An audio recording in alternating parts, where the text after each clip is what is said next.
All right, let's do this, peeps. Q&A part 16, I believe. Just going through my email now because I'm sure a few questions came in by email. Apologies for how long this has taken to be uploaded.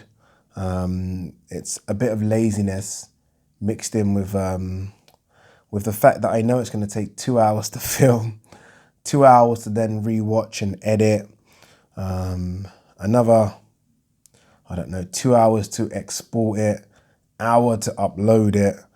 And then sometimes you think, oh, for fuck's sake, that's like, how many hours is that? 7 hours. So it's like, yeah, so apologies for that. Although, don't get it twisted. After saying all that, I do love doing it. It's just sometimes it's a bit long. All right, email here. I think this is the first one that came in. I hope it is. I don't want to miss anyone's questions, especially if they came in before this. But I do think this is the first one. Sent a while back, 23rd of March. So I think this is probably the first one. Matthew Clark has asked a question. Samuel Peter was the first Nigerian heavyweight champion. I was curious, was he? Yeah, he was, I think. I was curious to know how big a star he was in Africa once he became a champion. And did he make the sport more popular overall in Africa at the time? And how do you think a prime Peter would do in today's division? Interesting. I don't know. I just didn't think it resonated as much. It could be wrong, right? I wasn't living in Nigeria at the time. I was obviously over here. But I just don't think it resonated that much. I don't know. I just don't think people were that excited about sort of heavyweight boxing back then. Remember, that's the same era as Vitali and Vlad and just after sort of Lennox. I just don't think people were that interested in heavyweight boxing at the time. So yeah, I don't think it resonated that big in Africa. But again, respect, right? He became heavyweight champion, so there certainly is a big respect for him over there. That when you do go to the few gyms you do see in Nigeria, there's always pictures of Samuel Peter there. So he clearly has his respect. But again, I just don't think boxing was as big as it is now, obviously, back then. How do I think a prime Peter would do? Don't know. Clearly big and strong, wasn't very mobile. So I do think he would be in the mix, but just in the top 15 mix. I don't think he would beat a Fury or a Joshua or Wilder even, but he'd definitely be in the mix. Respect to Samuel Peter. Is he not still fighting? I mean, he fought Hughie Fury, didn't he?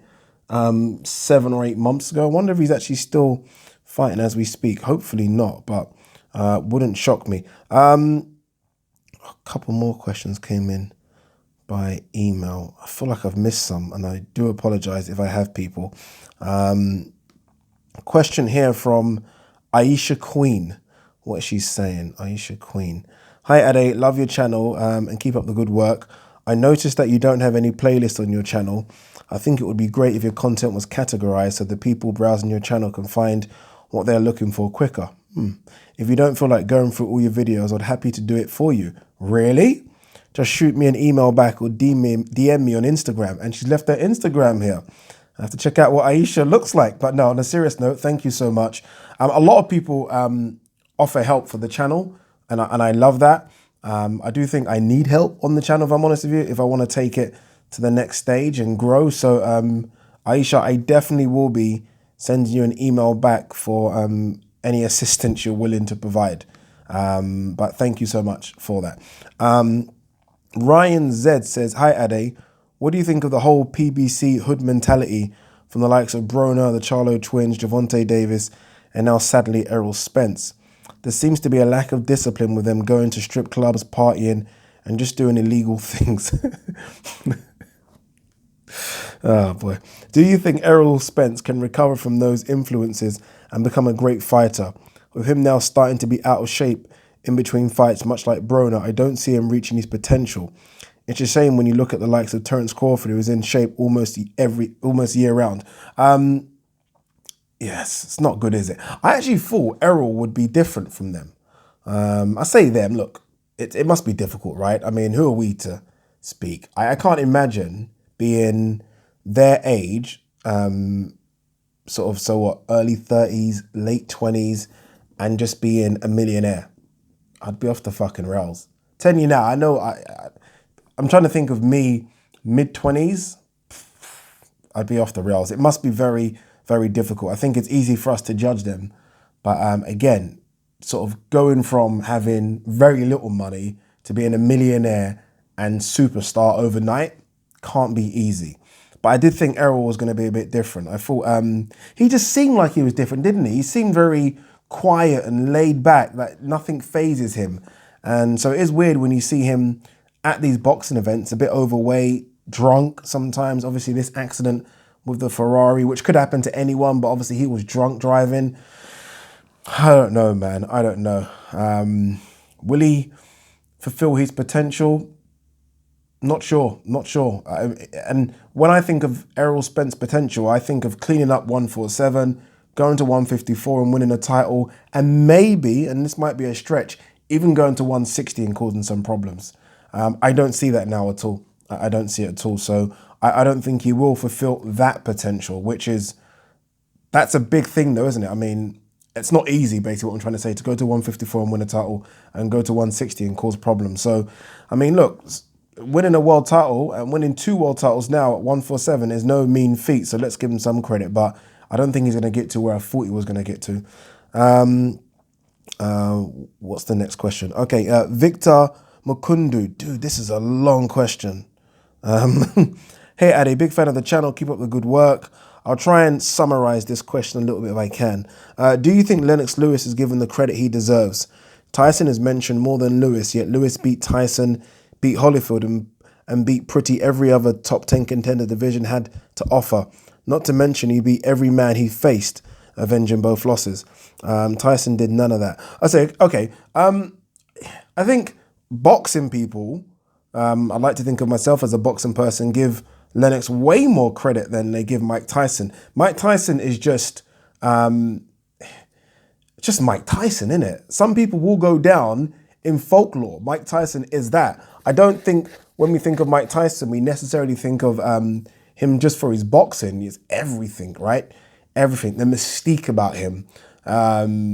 Everything about Mike Tyson is why we talk about Mike Tyson. Whereas Lennox Lewis, we only ever talk about Lennox Lewis just because of his boxing.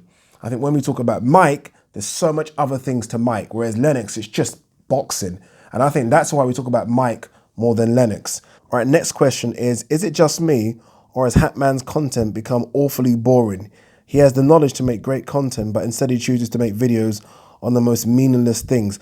Difficult to answer that because Hatman is very, very good. Look, I'm like you, I'm a big Hatman fan. I guess you are as well, or were, I don't know, but I'm a massive Hatman fan. So because I'm a big fan and I've been listening to him for, I don't know, a couple of years now, I do think that he can take it up a notch in terms of everything he covers, right?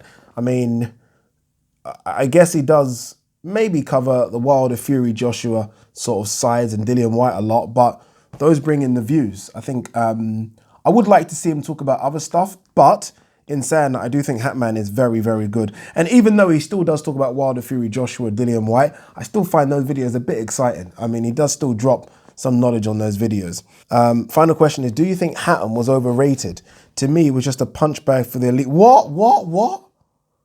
Let me finish the question anyway. Do you think Hatton was overrated? To me, it was just a punch bag for the elite fighters. No one has ever been knocked out by Floyd the way he was. So stop it. Oh, Victor, come on. No, stop it. No. Don't be that guy. Don't be that guy. That's too easy to do. Ricky Hatton was a very, very good boxer. I mean, at his peak, he only lost to 2 people who were at their peak, Floyd and Manny. Let's not count the, what's that guy he lost? I can't remember the guy's name now. The one he tried to come back after 3 or 4 years out the ring. I mean, what's the problem in losing to Pac-Man and Floyd? No problem whatsoever. Ricky Hatton, I mean, Costa Zoo, dude. Come on, dude. No. Not having that. All right, next question on emails is from Andrew Tokley. Hey, Ade, I've got some questions for the Q&A. First question is, with the popularity of MMA and boxing growing, Why do you think kickboxing has never reached the heights of the other two in the UK? The growing sense of grappling and MMA being boring surely points to kickboxing, like in mainland Europe, where it's selling out football stadiums, and in Asia, but it doesn't seem to have taken off. Interesting. That's a good question. Because kickboxing is massive in Holland. Massive. Some of the K1 stars are well known, like Alistair Overeem came from K1. Tyrone Spong, who was supposed to fight Alexander Usyk in a boxing bout, came from K1 in Holland. I don't know why it's not taken off. Sometimes I do feel like it takes a good promoter to push it. And I do wonder if, I don't know, I wonder if Eddie Hearn put on a kickboxing event prior to a boxing event, if people would be interested. Not sure. Not sure. But we also don't get any TV coverage of it over here. Whereas in Asia, I remember when I was in Thailand, there were kickboxing all over TV. And obviously in Holland, it's all over TV as well. Obviously, there's no coverage of it over here. So I do wonder if they put some money behind it and make it look more appealing to TV, and thus it got TV coverage, it might grow. But that's a good question. Number two is, why do athletes like Alexander Karelin never get the respect they deserve? Your top 10 athletes list from a previous Q&A had no mention of him. If you haven't heard of him, just check his medal record. I believe, could be wrong, but I believe he's a wrestler. You know what it is? My top 10 list, like, take someone out and put them in. Like, top 10 list of athletes, there's a million top athletes. A million. So there's going to be loads of people that don't get in that top 10. But I mean, look at the athletes. I can't remember who my top 10 was, but I guarantee it had LeBron James in it, probably. NBA, he's been a top level NBA star for 16 seasons now. Serena Williams, I don't know how many Grand Slams has she won. Roger Federer, Usain Bolt. Come on, dude. I mean, I'm sorry if Corey Carolyn doesn't get in. I do believe that's a wrestler. I could be wrong. Question 3 and last question is, what are some weird fights you would like to see that never seem to get talked about? Mine are Liam Williams versus Eubank Jr. That does get spoken about quite a bit, actually, that one. Jay Harris versus Charlie Edwards. Interesting. White versus Joyce. That never gets spoken about, doesn't it? Would you want to see that? No, I've no interest in that fight at all. Berta Biev versus the winner of Dorticus versus Bradis. So you want Berta Biev to go up to cruiser? Interesting. Josh Taylor versus Teofimo Lopez. Good fight, that. I don't know who I'd favour in that fight. That's a good fight. I'll leave it with your ones rather than thinking of my own, but a couple of these I like. I definitely like Berta Biev going up to cruiserweight because I don't think Bradis is the biggest. I don't think he's the biggest. Interesting. Any more questions on any more email ones? I don't think so. All right, let's go over to my YouTube page and let's see how many questions have popped in. Hope it's not too, what? I feel like it's going to be, but I hope it's not too many. Sorry. How many comments? Sorry, I'm just trying to get off. For fuck's sake, 153. All right, let's do this. Let's do this. What else am I doing tonight? What else am I doing? I'm filming this, by the way, at nearly 8 o'clock. All right, so let's get newest first and let's go down to the bottom. So the oldest come in first, just so those ones are guaranteed to be answered. Again, people, please, nothing homophobic, nothing racist, nothing sexist. I have flicked through this. I have seen a couple of stupid ones, but I will answer them because they're on the edge. They're okay. Sorry, I'm still scrolling down. Trying to get the oldest one in first. Apologies for this. I'm trying to think of something to say in between doing this. I can't think of anything. So you're just going to have to probably hear me scrolling down. Still scrolling. Fucking hell. Still scrolling. Jeez! Still scrolling. Still scrolling, people. I'm not joking. I'm still scrolling. Still scrolling. I feel like I might buy a digital camera now so I can hold my phone and do this, because I feel like the laptop's just long in it. It's just, I feel like it's slow as well. Am I still scrolling? I am. All right, here we go. Wait. All right, here we go. First question is from Lampoost Jackson. Says, would you agree you look kind of like Carlos Takam? No, I don't. I've met Carlos Takam a couple of times. I do not look like Carlos Takam. Is it because we both are black with a beard? Is that what you're saying? Because the times I met Carlos Takam, he did have a beard. He's a unit as well.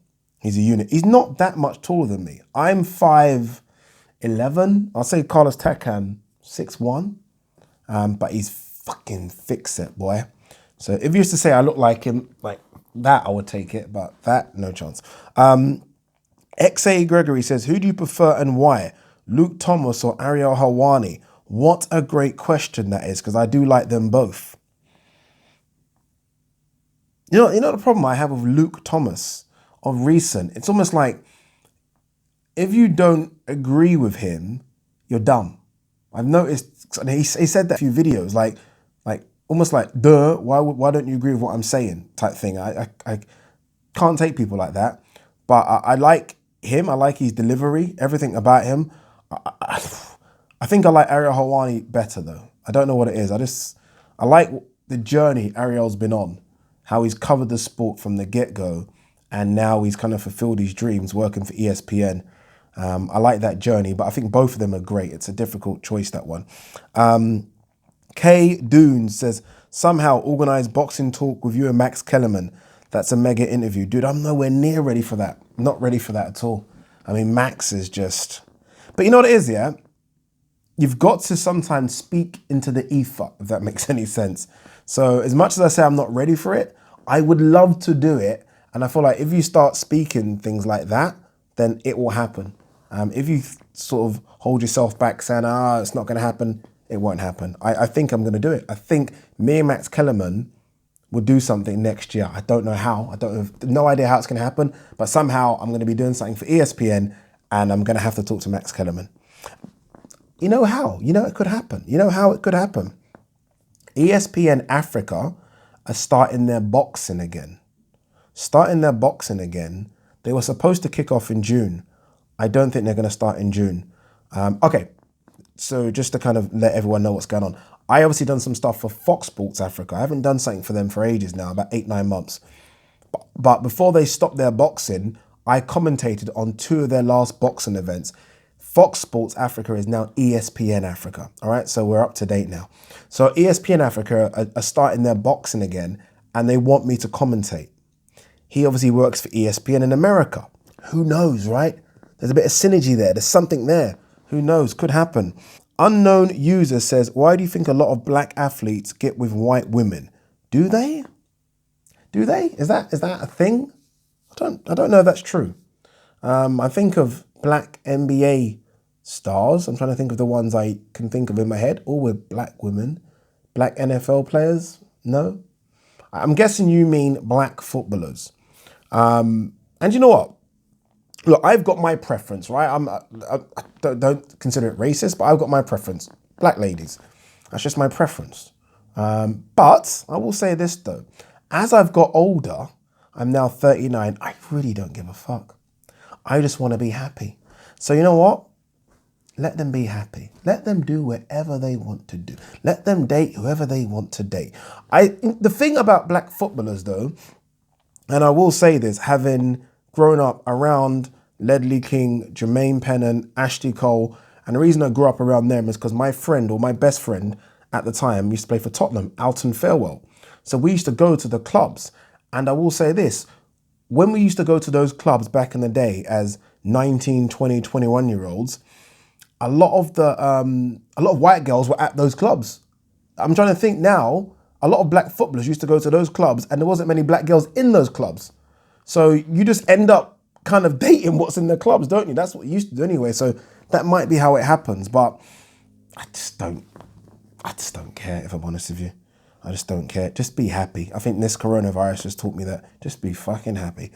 Ben Donovan says, if you could choose one up-and-coming fighter and their next 5 fights, who would it be and why?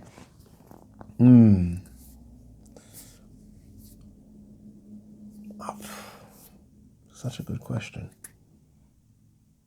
I'm trying to think of a fighter that's on like, okay, Boatsi. Boatsi, I think it's fair to say, in my head, is still up and coming. Because I could go really low and talk British level, but I don't know if you guys would then know who I'm talking about. So let's go Boatsi, because you know who I'm talking about. 5 next fights for Boatsi. And let's think of the 5th fight being a world title. Callum Johnson, right? I think Callum Johnson is European level. All right, is Boatsi European level or not? We'll find out. Callum Johnson. Anthony Yard. Anthony Yard, for me, is European level as well. I believe that. Anthony Yard. Now we start talking, right? Jean Pascal next, who for me is world level, right? He's proven it, world level. You get past Jean Pascal, I'm not even going to say take on a Bivol or Bertabiev yet. I'm going to say take on a Vodsdik who lost. So again, he's winning all these, right? So he's winning, Vodsdik. And then a Bivol or Bertabiev. That's what I think. Adol Shakut says, favorite movie of all time and favorite TV series of all time. My favorite movie is Goodfellas and favorite TV series is The Wire. You're obviously a gangster. You're from the hood. West Side. Favorite movie all time, Godfather Part 2, just because it has Al and Robert De Niro and they're not against each other. Heat kind of gave me heart palpitations because I knew they were against each other and I love both. Favorite TV series of all time. There's been so many. I will say this though. There's a girl that I used to chill with years ago and she always used to watch Friends and I got into it because I used to go to her house, have a glass of wine and just watch all of Friends. And I found it just fun, loved it. But I would say 24. I did love 24, Jack Bauer. Original Individual says 6-month lockdown or watch a 10-round Huey Fury points win. Ooh, it's close. Close, but I would go watch a 10-round Huey Fury points win. Hulu Gonzalez says, Ade, what is your go-to brand of shampoo? See what I'm talking about? Stupid question. Thank you very much, Hulu. I will say this though, a lot of people ask me about my beard. Obviously not about that. I've got a friend that, Kwame, you guys might have heard of him before, the friend that actually got me into all this TV stuff. And he mixes some crazy mix for me for my beard. So it's got like coconut oil in it, original cocoa butter, original, not that Palmer stuff, the original one that actually smells a bit, shea butter, argan oil, and I'm missing the final ingredient. Pretty cool. Try and mix that all together if you want a beard. If you don't, then don't do it. Wes B says, Ade, your videos are keeping us going through these tough times, respect. What are you doing training-wise without access to the gym? I'm cracking up. I've got some small weights here, which are just fucking... It's just not the same, is it? Even to be fair, even if I had all the weights, even if I had everything that I could do, it still isn't the same as going to the gym, right? I mean, it's not the same, but I do have some weights here. I'm lucky that there is a few nice little running circuits over there. I'm pointing over there because they're over there. Boxing Science sent me some really cool loop bands, which are good for stretching, but I am cracking up. I do miss the gym. I just miss going in the gym, putting my headphones on, looking at some totty and just enjoying my workout. I do, can't lie to you. And that's been taken away from me. And it looks like it's going to be taken away from me for at least 2 or 3 months. At least. These like gym owners, like there's some gym owners that are still going to the gym. Obviously they own the gym so they can train by themselves in isolation. You know they're letting a couple of people in, like, but you obviously have to distance yourself. I wish I knew one of those owners, I'll tell you now. All right, next question. Pretty Boy Flizzy says, top 3 combat sport movies. Combat sport movies. What do you mean by that? I mean, there's a boxing movie count. So does that count? If it does, then Rocky would always be number 1. For pure trash, just pure trash and soundtrack, Rocky 4's up there as well, isn't it? It is, just for pure trash and soundtrack. And I do like the film Gladiator. It's a 1990, I'm going to say 94, 95 film with Cuba Gooding Jr. I don't know if that's my top three, but I just like it. I don't know why. So that'll be up there as well. But there are some kickboxing ones as well, boy. Good old Jean-Claude Van Damme ones back in the day. That's what I'm trying to say. Are you counting those in as well? Are you? I don't know. Let me know. Top three gangster movies. There's so many. There's so many, dude. Fuck, there's so many.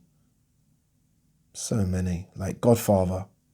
1, 2. Do you know what I mean? Goodfellas. Carlito's Way. Scarface. You like the way I said Carlito? Carlito's Way. Scarface. Heat. Shit, we've had some good gangster movies, you know, blood. We've not had a proper good gangster movie. Like The Irishman wasn't the same. We've not had a proper good proper gangster movie like those for a long time, you know. I don't know why I'm turning into a Jamaican accent there. And top 4 documentaries of all time. Top 4 documentaries. I'm not really a documentary person, if I'm honest with you.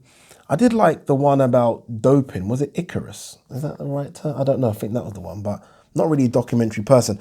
Lastly, thoughts on Patrick Day's death. Do you think Eddie and the higher ups pay some type of finance to cover these boxers' death in the ring? Don't know. It's such a good question. I don't know. I don't want to say something that's just completely wrong, especially when it's something very serious like this. So I'm not sure. But obviously, sad Patrick Day's death. It does make you question boxing, doesn't it? Like, doesn't it? For me, it does anyway. Like a sport where the aim is to inflict pain and punishment. How's that a sport then? Yeah, anyway, I don't know. Rampage Ryan says, can Josh Taylor win a title at welterweight? Not sure. I mean, if the belts remain with Terence Crawford and Errol Spence, obviously Pat-Man's got one, but he's coming to the end. So look, if that gets vacated and he has to fight someone like a Danny Garcia for a vacant belt, then who knows, right? Who knows? I mean, Josh Taylor, good. And Josh Taylor is kind of fresh. I say kind of because he had a couple of tough fights. So he's still kind of fresh. He's big. He's big enough. But if he has to fight Errol or Terence, it ain't happening, is it? Let's be honest. It ain't happening. I like Josh, but he's not beating Terence or Errol. He's not. Hardcore Boxing says, what would a Joshua Fury pay-per-view be worth with White versus Wilder as the co-main event, given Fury beats Wilder again, but it's more competitive this time? It's 100 quid, isn't it? Ain't that 100 quid, people? And it's not because, Ade, you do stuff for Sky. No, it's 100 quid. It's 100 quid. America, what would America charge for that? America would easily charge that. They'll charge 100 quid. Or the equivalent of $120 or something. But that's ridiculous. Joshua Fury, pay-per-view. Take my money. Take my wallet. Take it. I'll put a limit on how much you can spend, but take it. Struan McDonald says, if Mayweather had wins over Prime, Pat-Man, Margarito, Golovkin, Martinez, and Paul Williams, would he be the undisputed GOAT? Come on, dude. I think you answered the question yourself. You don't even have to. You've even got too many on there. I think remove Margarito though, because the ones that I think that there's questions around. I mean, Pac-Man, we wanted that fight, didn't we? We wanted that fight, and there was some talks about Paul Williams as well. But look, Mayweather already is a top 10 for me of all time. No, yes. So I mean, you add those guys in, fucking number one by far. But yeah, Mayweather's a special talent. Phenomenal talent, like special. I was watching Kid Galahad did, I think Umar was in the back of the car and it was Liam Williams and Kid Galahad. And Kid Galahad, look, this is a professional boxer. And they were talking about Fury's sparring sessions. Like, Fury's amazing at sparring. Like, he actually embarrasses people, because there are literally stories about how Fury embarrasses people. And Kid Galahad said that he's watched Fury spar, but he said watching Mayweather spar was just incredible. like the punch combinations. And when I hear boxers talk about other boxers like that, it makes me have this appreciation for those boxers even more. Like, we mere mortals talking about Floyd is one thing, but when a professional boxer, and Kid Galahad is no bum, saying how special it was to see Mayweather and the combinations he was throwing in sparring, then you know Mayweather is no joke. No joke. Eddie Ward said, what happened to Darrell Williams, the one that got robbed against Zach Parker? Do you remember that robbery? I done a video about that robbery. I remember I was in Nigeria and I was so upset I done a video about it. Just, it was a disgrace. I think he's just decided to fuck boxing, basically, like F boxing, because this is what happens and it's not worth putting my body through it. Because let's be honest, Darrell Williams, I think that was a British title fight. Could be wrong, I think it was. Darrell Williams ain't getting paid that much money, right? So you're putting your body through it.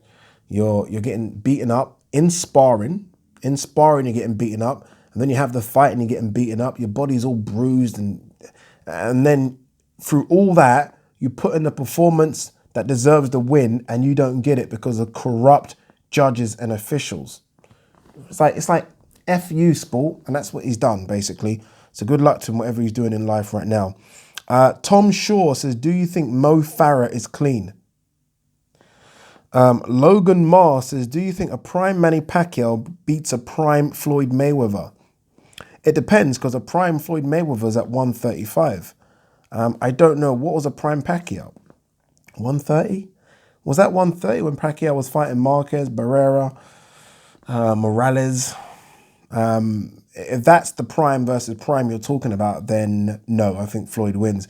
If you're talking about when Pacquiao destroyed or flatlined Ricky Hatton, then beat Cotto, if you're talking about that Pacquiao versus Mayweather then it's a different conversation, I think, because that Pacquiao then was, boy, a bit scary. Although Marquez, in and around that time, Marquez took him to points in and around that time, I'm sure, and everyone thought Marquez won. I remember that. So if Marquez took him to points, and Marquez is a great counterpuncher, aggressive but a great counterpuncher, what could an elite counterpuncher like Floyd do? Don't know. Okay, what's this one? Bad Gassaris says, who do you consider to be the better heavyweight, Larry Holmes or Lennox Lewis? Larry Holmes, immediately. What's the rest of the question? Larry Holmes was very dismissive of Lennox Lewis's skills and career in a recent video I watched. Put this on the other video.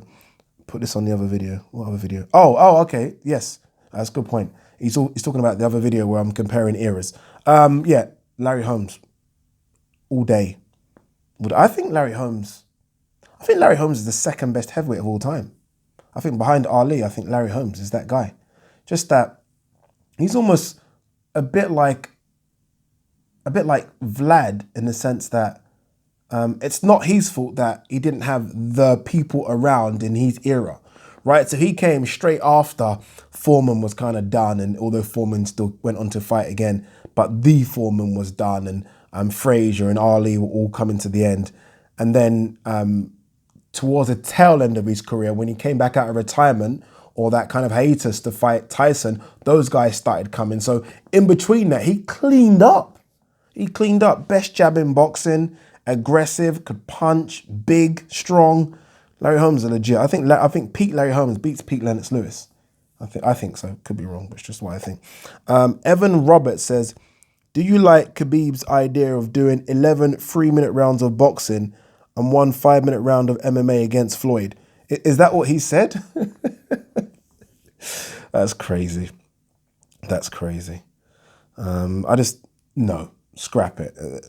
I don't want Floyd to be mentioned as even fighting anymore. Like, just done. I mean, it's just stupid. I just want Khabib to stick to MMA and fight Tony Ferguson, go to 170, fight Jorge Masvidal, maybe even have a rematch with Conor McGregor. The funny thing is, obviously, there is so much money to make with Floyd. I get that, right? You can make big money.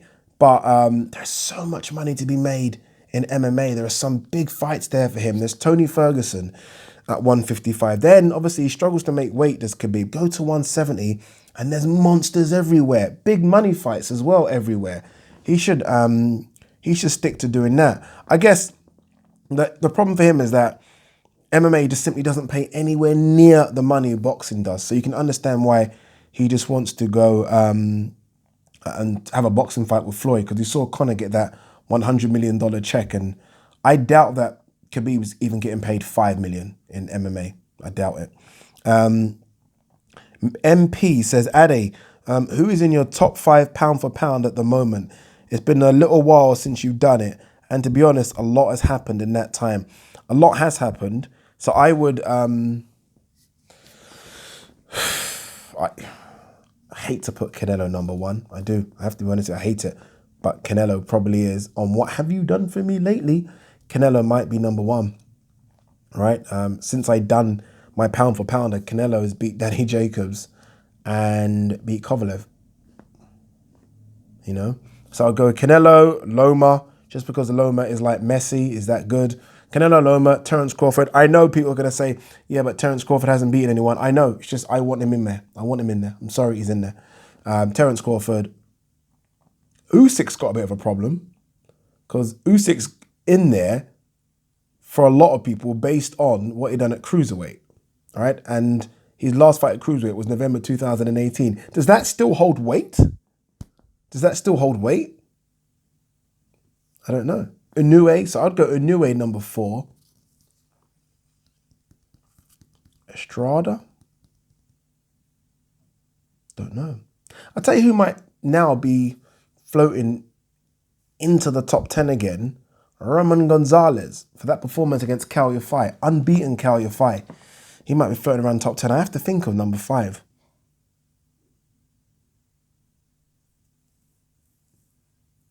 Errol in beating Sean. Sean's a legit win. Who's number 5? Because I don't know if I can have Usyk there.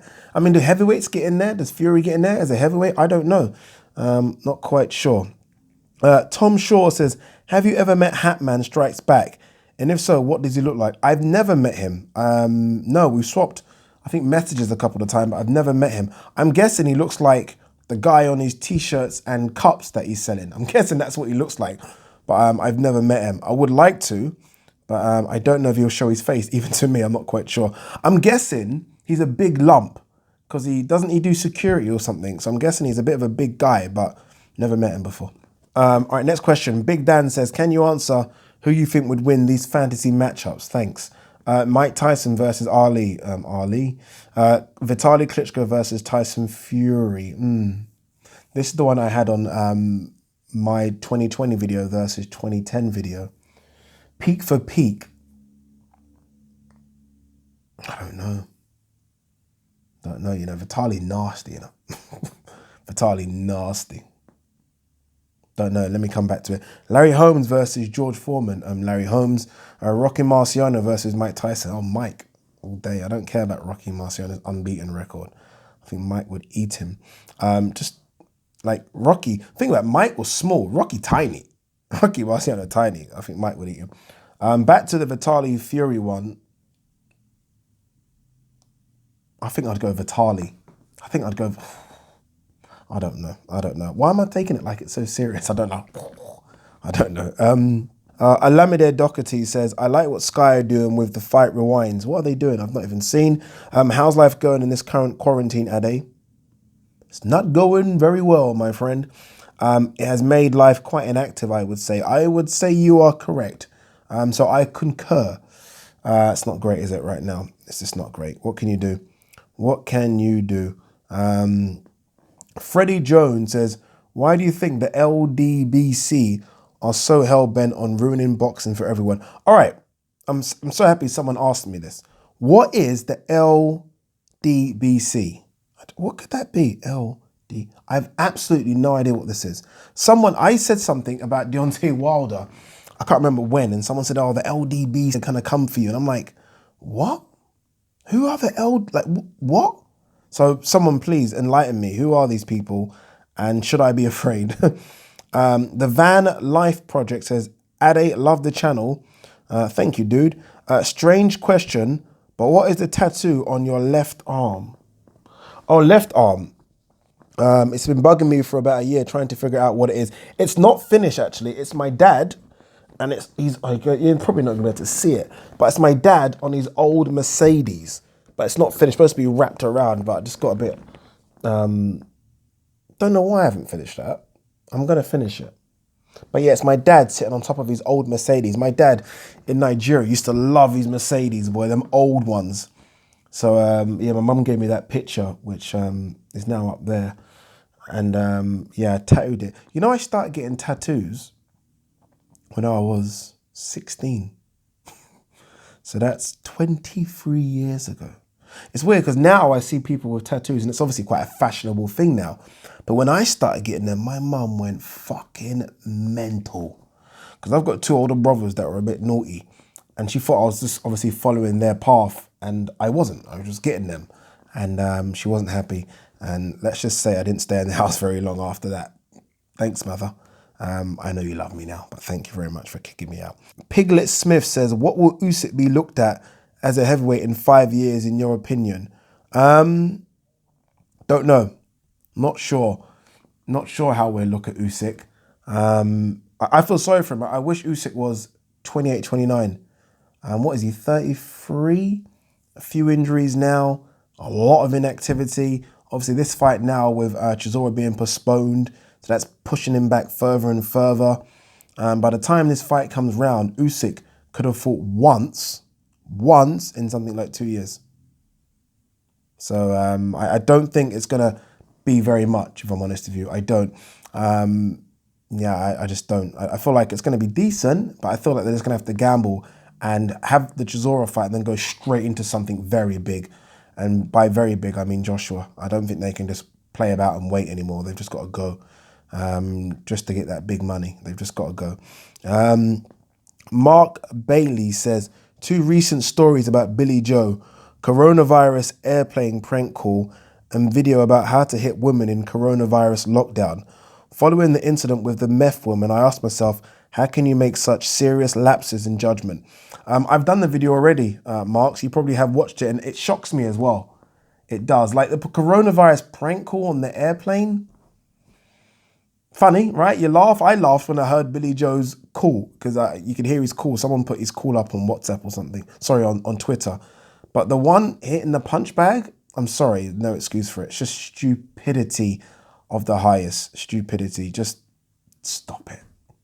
Please stop it. CJPA Boxing says, Arturo Gatti versus Ricky Hatton at 140. Who would have won? Oh, that's a good one. Never thought about that fight before. Never, ever thought about that.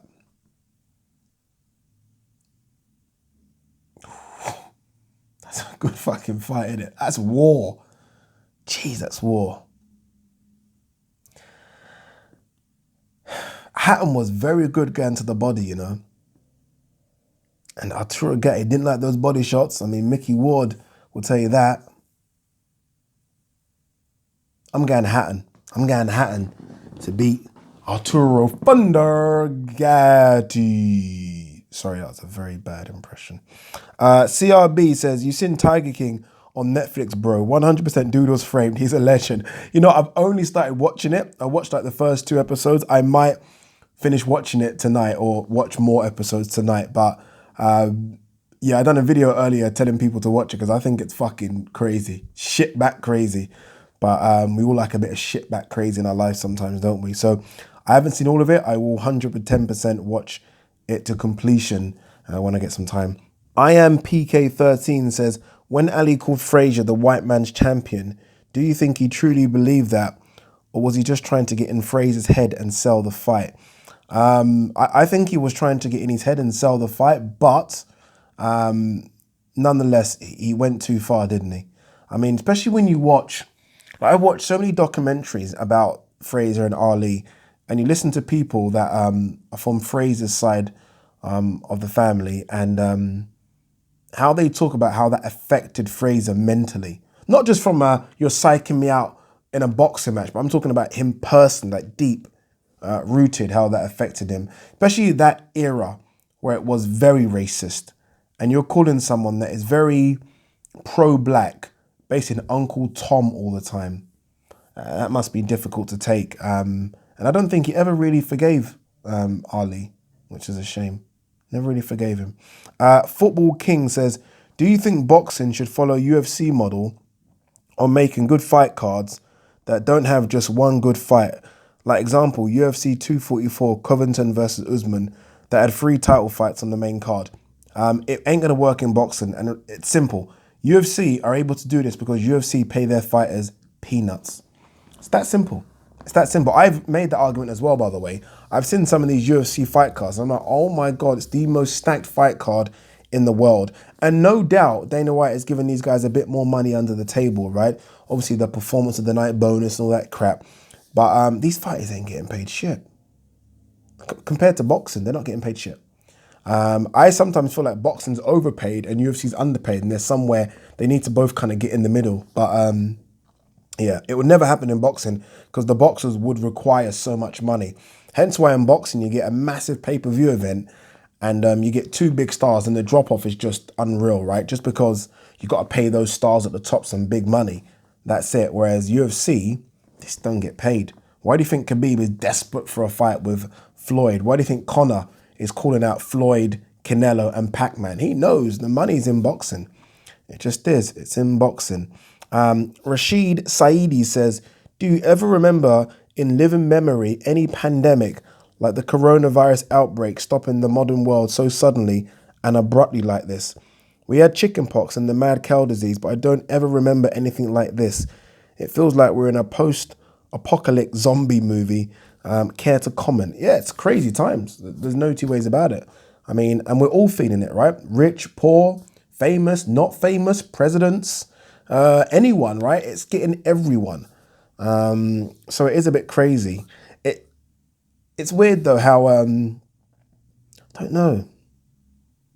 I think you have to somehow use this time to reflect on everything. Everything. Like what we as humans do. Like how we as humans just fuck up the world. And it's almost like the world is now somehow healing as we're all being locked inside and the world's kind of healing itself. Like I'm seeing images of like sort of like fish swim in areas they've never ever swum in before just because we're not throwing so much waste and we're not there. It's just weird. But yeah, it is a time to reflect and it is a time to almost, don't know. Obviously be sad for those that have lost their lives and for those that are suffering from the coronavirus. But we fuck up this world and what the things that we do. And maybe it's time for the world to heal a little bit. Now that sounds a bit dumb, so apologies if that is a bit insensitive. Finlay Duff says, if boxing matches were to be held behind closed doors, do you think they would raise the pay-per-view charge to compensate the loss of ticket sales? If so, do you think this is fair? From Glenn. No, I don't think they will, because I think it would be unfair because people are now financially struggling. It's that simple, right? Anything, I was actually thinking, could they lower the cost of pay-per-view, the cost of a pay-per-view event? I don't know. I mean, I'm not sure, but I definitely don't think they would raise it. I actually don't think they're going to do any fights behind closed doors either, if I'm honest with you. I think football will go behind closed doors just because of the legal reasons of having to finish a season, but I don't think boxing will. Hussein Moshen says, who are your top 5 greatest boxers of all time, in your opinion? And who is your favourite boxer of all time? My favourite boxer is actually Sugar Ray Leonard. I just love Sugar Ray Leonard. I mean, I know people are going to argue and say there are better boxers, granted, obviously, but he's my favourite boxer of all time. So I'm going to remove sentiment, because sentiment will make me name people like Nigel Benn and Prince Nassim. If we're just going factual, then Sugar Ray, Muhammad Ali, Sugar Ray Robinson. See, this is it. Then you get to these people that have got like, I'm not a historian. You get some people out there like fucking Archie Moores of the world, you know, like ridiculous records, just ridiculous records. It's such a difficult question. Joe Louis, where does Joe Louis get into this? Does an unbeaten Rocky Marciano get this? Difficult? Like, I'm not even a historian, so I'm not even going to pretend to be. Let's have a look at this next question. Stephen Blakely says, hey, Addy, hope you're well. I'd love to know who are some of your favorite music artists. It varies. Rap is always Tupac, like with a gap. So it's Tupac and then who else after? I'm a big Nas fan. I love Nas. I love lyricist. Big Nas fan. I appreciate Biggie. There was a time growing up I hated Biggie because obviously Tupac and Biggie hated him, but respect him. And then I listened to everything. Dude, I'm looking over there. I've got Al Green over there. I've got Lauryn Hill over there. I've got D'Angelo over there. Etta James over there. I've got Coldplay over there. Oasis over there. What else have I got over there? I've got fucking Bob Marley over there. Capleton over there. Prince, MJ. Everything, brother. Everything. Yeah, everything. What's this one next? Eddie Ward says, is Roy Jones Jr. career tainted by his latter defeats, or does he still go down as one of the best of all time? For me, best of all time. One of the best of all time. I don't think it matters that he lost at the end, if I'm honest with you. I don't think that should count. Should it? I don't know. Should it count when you know that you've gone on far too long? I don't know. But yeah, Roy Jones is ridiculous. Like, if we're going peak for peak, like just peak, Roy Jones could be the best boxer of all time. Speed, power, athleticism, just everything. Right? How do you prepare for that? Roy Jones could be the greatest peak for peak. Like, I would bet Roy Jones peak against anyone's peak. And I'm not joking. Anyone, anybody. There can't be a better boxer peak for peak than Roy Jones. Scary. He used to take the piss. Peak for peak. Like, take all the attributes from I'd take all Roy Jones' attributes. That's how good I think. I mean, but obviously the problem is when you rely on your athleticism, when that starts to slow down, you know, start to get caught, start to get knocked out. It's a shame, but Roy Jones was scary. Damian Brooks says, thanks, Ade, for your work. You should invest more in your Instagram for more followers. I should, but I can't lie to you. I fucking can't stand Instagram. Like, I feel like I'm on it because I've got to be on it, but I can't stand it. I can't stand people putting photos up of them pretending to be happy when 9 times out of 10 they're just not happy. I don't know. It's just a fake social media crap, isn't it? But I've got to do it because I understand the why. But yeah, I'm not a fan of it.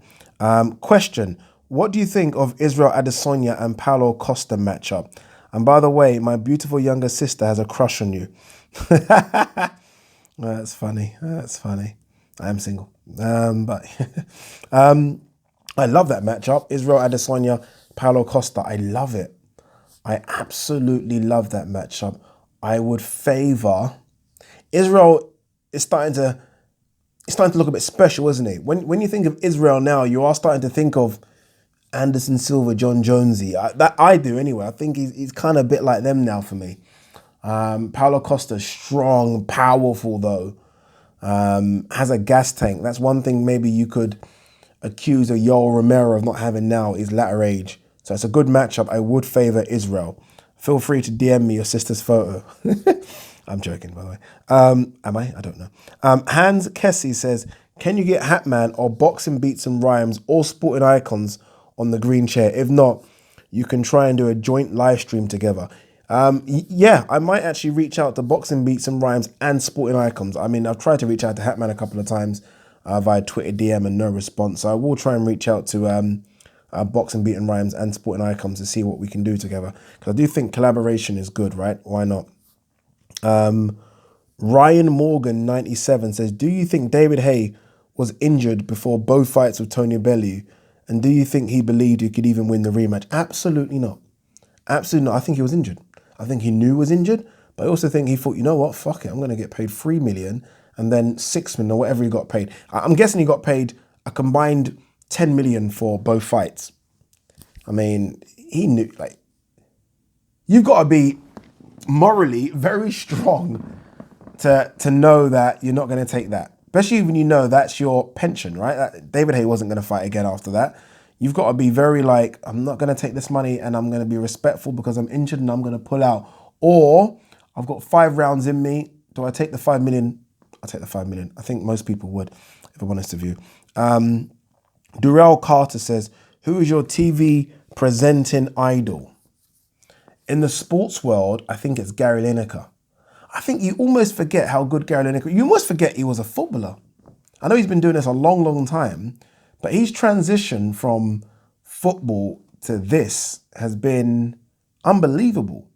I mean, there were some obviously footballers before that done it. You think of like Saint and Greavesy years ago and Alan Hansen and all that stuff. But I think his transition has just been fantastic and he's so smooth at it.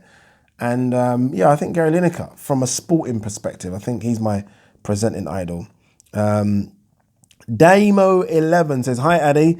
Love from Stoke-on-Trent. Like Stoke-on-Trent. I've been there a few times. Question, what is your opinion on drastic weight cutting? It's not like in the old days because now you can get some fighters who walk around at like 175 pounds plus, then cut all the way down to like welterweight and fight against a naturally smaller guy closer to the weight. Then after rehydration, the bigger guy can be 20 pounds heavier on the night. Spence versus Garcia. Was Spence that bigger? Much bigger? I'm not quite sure he was. I think IBF might have put a rehydration clause in. I'm not quite sure. So you can get two fighters on the night, up to two weight classes different, especially with fighters dying in the ring. Keep up the good work. Yeah, there is that issue, isn't it, right? I always say this about sort of weigh-ins. It's just bullshit, really, isn't it?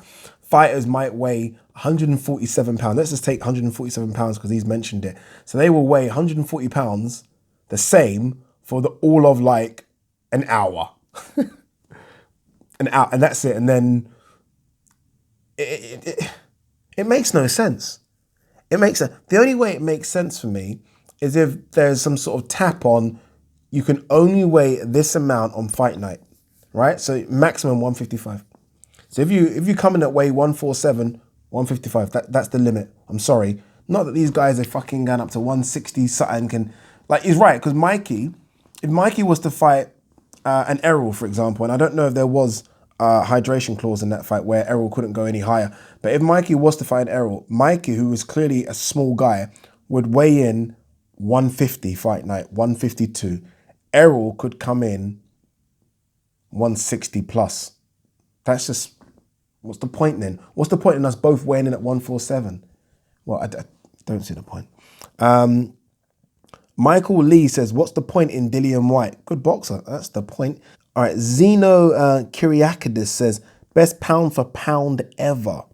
Pound for pound. Don't know. Right. We're going to go to the usual ones. We got Muhammad Ali. Do we count heavyweights? If not, Sugar Ray Leonard. If not, lower, Pac-Man. If not, Pac-Man has to be up there, you know. If we're talking pound for pound, Pac-Man has to be up there because you're talking an 8-weight world champion. 5 lineal. Crazy. Ash I says, the most overrated British fighter of all time. For me, it's Tony Bellew. Oh, that's a bit harsh on Tony Bellew. I mean, Tony Bellew has some decent wit. Makabu ain't no joke, you know. I mean, we've seen now Makabu's WBC champion, isn't he? That's no joke. Chilemba, what was the first fight was a draw, then he won the second fight. That's no joke either. I don't know if he's overrated. I think he's achieved more than I expected him to, but I don't think he's overrated. I think people just respect him for giving everything he could give, right? For as limited as he was, right? But he gave everything. So I'm not quite sure that he was overrated. Who was overrated? Who is over? I don't even like that term, if I'm honest with you. Not sure. I think we give a lot of props to some people that need to do more. Like Billy Joe Saunders is someone that we kind of rate so highly, and he needs to do a bit more. But again, I don't know if that's overrated. I'm not quite sure. Let's have a look here. So I'm just jumping. Zeno does ask a few more questions, but I'm trying to get everyone's question in. So apologies, Zeno, that I've not answered the rest of your question. I do apologize, dude. James Poole said, before Bellew dropped down to cruiserweight to take on Usyk, Usyk said he would go up to heavyweight to challenge Bellew. If he had done this, do you think Usyk would have had a substantially higher impact on the landscape by now? Great question. P.S. Thank you for the daily uploads in these uncertain times, and hope that you and everyone watching the Q&A is doing okay at the moment. James, I'm doing hunky-dory, so thank you very much. That's a good question. I don't know, because although Bellew beat Hay at heavyweight, I don't know how highly rated Hay was then. Was he rated highly then? It might have been, because there was talk about Hay versus Joshua if Hay was to beat Bellew. But I don't think we give Bellew so much props because of the injuries suffered by Hay in both fights. I do wonder how that fight would have panned out if it was at heavyweight. Because Bellew clearly had problems making the weight. That's fact. Bellew struggled to make the weight to fight Usyk at cruiser. Although I don't think it would have mattered too much. But I don't think it would have raised Usyk's stock or anything, or the way in which we talk about Usyk if he fought Bellew at heavyweight. I don't think so. Getting Thomas, have I pronounced that correctly? Hopefully I have. Ade, love to know your thoughts on the incredible lightweight division we have at the moment. Do you think any of these young fighters could beat Loma? So you're talking Lopez, Davis, Haney, or Garcia. Some of these guys are very young, so maybe the gap is too big for some fights to happen. But what do you think? You don't know, right? Because as they're getting better, which they are going to get, Loma, I think we've seen the best Loma. I think we've seen the best Loma now. Don't get me wrong, I still think he's a phenomenal talent, right? It's almost like Messi. We've seen the best Messi, but Messi's still the best player in the world. I think we've seen the best Loma, but the fact is, these guys are all naturally bigger than Loma. They haven't had injuries. Their careers have not been anywhere near as long. I mean, Loma had like 300 plus amateur fights. It's ridiculous. So all the sparring, oh my God.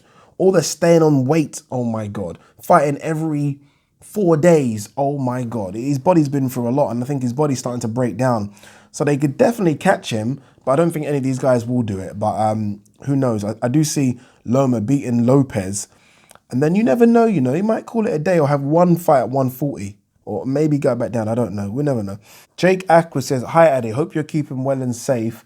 My question is, who is the boxer that has disappointed you the most in terms of wasted potential? Oh, wasted potential. There's a few. Some not the fault of themselves, right? Could be because of TV and promotional issues. Some have had all the opportunities and fucked them off. I think we know who I'm talking about. So Adrian Broner is a good example. Obviously, I think we're all going to mention Broner. And look, we're all mentioning him just because I think we all think he had that much potential. Clearly doesn't anymore. And then you got fighters like Brook. And it's just so disappointing. Brook, it just kills me. Just kills me. And it might be due to himself. It's partly due to himself, but obviously partly due to the fact that maybe Eddie wasn't able to secure. And I say maybe because maybe Eddie did come with options to him, because I think Frank has spoken about having options for Brook and Brook not taking those options either. So I don't know, but those are the two that spring to mind. Oh, mate, just irks me, that does. Irks me. Yusuf Patel asks, sorry, why did that just go off my screen? Apologies, people. Yusuf Patel says, which prospect do you think could become a world champion in the future? For me, it's got to be Joe Cordina and Israel Madrimov. Yeah, Israel, definitely. Also, what do you think of these prospects, and do you think that they can become world champions? Israel Madrimov will become a world champion. I have absolutely no doubt about it. Joe Cordina, don't know. I don't know. What is he, super featherweight? He's only 11 fights in. Madrimov obviously is only a few fights in as well, but he just looks the part, doesn't he? He looks special. I don't know about Joe Cordina. You know what happens? You get to these, he's going to get to a point where he's going to have an acid test. And it's what happens when you have that acid test, right? He's going to get to the point where he's like 15 and 16 and 0, just like a Josh Taylor has had. And then what happens after that? And that's why I love Josh Taylor's career, because it's been moved perfectly to the point where he had his acid test and then he went to world level, and we see him now. Let's see what Joe Cordina can do when he gets the acid test. I guess we'll have to wait and see. 78.6 NAF says, who do you think would win in the following matchups? Masvidal versus McGregor. I think Masvidal puts him to sleep. Khabib versus GSP. Are we talking at their peak?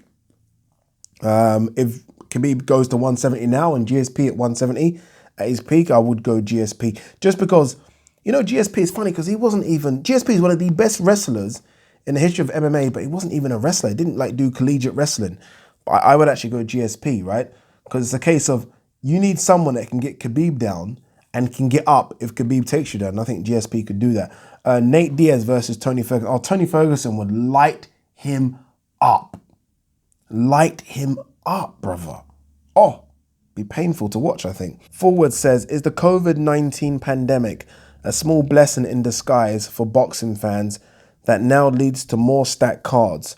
So having White Povetkin and or Usyk Chisora move to the AJ undercard, there is no way in hell, and I mean no way in hell, those fights are going on the AJ undercard. No chance. Absolutely zero chance they go into that. No, never. Tell you that now. Fact. Andrew Campbell says, been watching your videos about 3 months now. Don't think I've missed one vid. Oh, thank you, brother. As a huge boxing fan, I think this channel is the dog's nuts. I like it.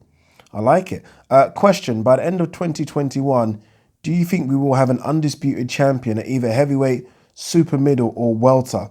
If so, who will they be? No, we won't. At welter, we won't. Just because we're not going to see Terrence and Errol, right? And now there's Manny, so we've got 3 belt holders. So that's not possible. Super middle, no, because we've got 4 belt holders at super middle. Caleb Plant, Benavidez, Billy Joe Saunders, and Callum Smith. Right, that's just not happening, right? They're not crossing over. Heavyweight's the one. Heavyweight is the one where it could happen. If Fury and Wilder get it on in October and Joshua Pulev get it on around the same time and they both win, then it can happen. But it's crazy to think that it's more likely to happen in heavyweight than it is super middle and welter. It's just not happening with those other belts. What's this? Forward asks another question. Articulate as best as you can the frustration of being a hardcore boxing fan and having to wait well past its sell-by date for big fights like Joshua versus Wilder, Crawford Spence, Brooke Khan, you get the point. Or MMA, and most notably the UFC, make the biggest and best fights as soon as possible every time. Yeah, they do, first and foremost, obviously because it's one organization, so it's easier to make.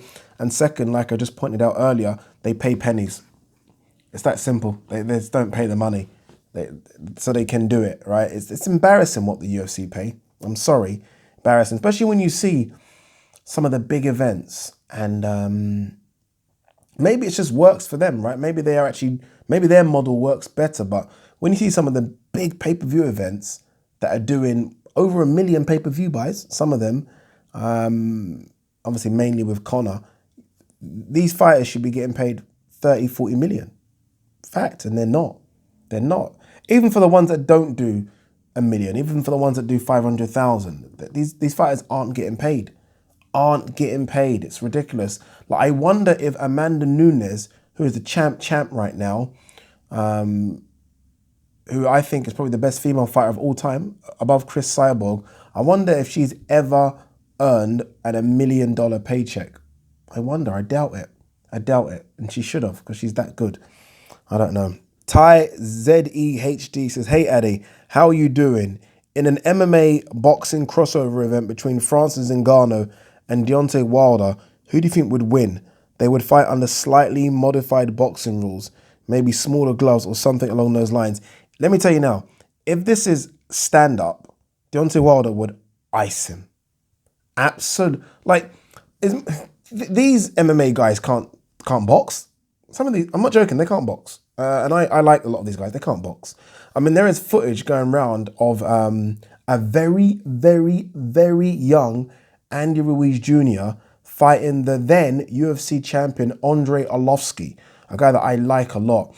Andy Ruiz Jr. puts him down comfortably, just puts him down with a combination that Arlovski doesn't even see. That their hands are nothing like a true boxer's hands. And Deontay Wilder's not even the best boxer, but it'd be too fast and it will lay him out cold, easy. What's that? What's next? Who we got next? Sorry, I'm just flying through so I can try and get as many as possible. Sorry, guys. All right, let's have a look at this one. Fraser Steen says, if boxing is effectively suspended for the next couple of months, then severely reduced after that, how do you think it would affect the various stables? Matchroom, Queensberry, Top Rank, PBC only have a limited number of slots to go around, and their fighters already compete for them. BJS has maybe lost the Canelo fight. Many other fighters have also lost their dates. How are they able to fit it all back in, and what happens if they can't? What they've got to do now is start stacking cards, right? Unfortunately, they've got to lose out. So it's going to hit them more than ever. They've now got to put all these fighters on cards. It's that simple. They've got to. And that means for us boxing fans, we might get more stacked cards. Now, I'm not necessarily talking about the pay-per-view events. I'm just talking about the normal events. We will now start to see them completely stacked from top to bottom, which could be fun, right, for us boxing fans. That's the only way it can happen, because they need to keep these boxers active and pay them. And the only way they can pay them is if they fight. So we might get more stacked events, which I guess is good, right? Stranger Goonie says, hey, Addy, hope you're getting through this quarantine time as best as you can. I have an MMA question. If the old UFC rules applied, no weight classes, who would win, Hickson Gracie or John Jones? Ooh, good one. I would always go John, because I think, don't forget how crazy and unpredictable early John was. Like, go back and watch John versus Machida or Shogun Rua. And that John Jones back then, even John Jones now, with all the drugs he does and all the drinking and partying, he's still fucking up guys now. He's completely slowed down now. But John Jones back then, a clean, pure, young John Jones, frightening. Frightening. Richard People says, hi, Addy, hope you're staying safe. My questions are, what is your favorite Niger food? Does your mum put pressure on you to get married like other Nigerian mums? And what's your full first name? My full first name is Adetokunbo. So that's spelled Adetokunbo. Favorite Nigerian food would be, I love eba with ogbono. Ooh, lovely, lovely. Obviously, everyone's going to say jollof rice, not for me. And pressure like you wouldn't believe. I was supposed to get married a couple of years ago. Didn't happen. I chickened out. So obviously that didn't go down too well. So there's a lot of pressure on me to get married and have kids. A lot of pressure. And to be fair, I want to get married and have kids. So I'm putting pressure on myself as well. Rich Butler says, on boxing ability alone, where do you think Deontay Wilder out of the current crop of heavyweights is? Personally, I don't think he's even in the top 20. Probably not. But I think that's just because he's relied so much on that right hand, right? So he's almost not worked on anything else. Imagine that right hand had 50% of the power. He would focus on that jab because he has such a long reach. He would focus on movement because he's very good athletically. But because he's just had that power in that right hand, it's almost like, regardless of the trouble I'm in, that will always get me out of it. And obviously it didn't last time out.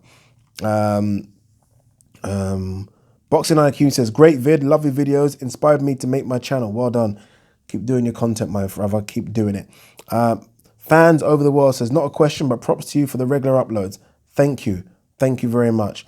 BG London says, message from a Wilder fan. Victory is reserved for those willing to pay its price. Wilder versus Fury 3. Ain't that serious, dude? Ain't that serious?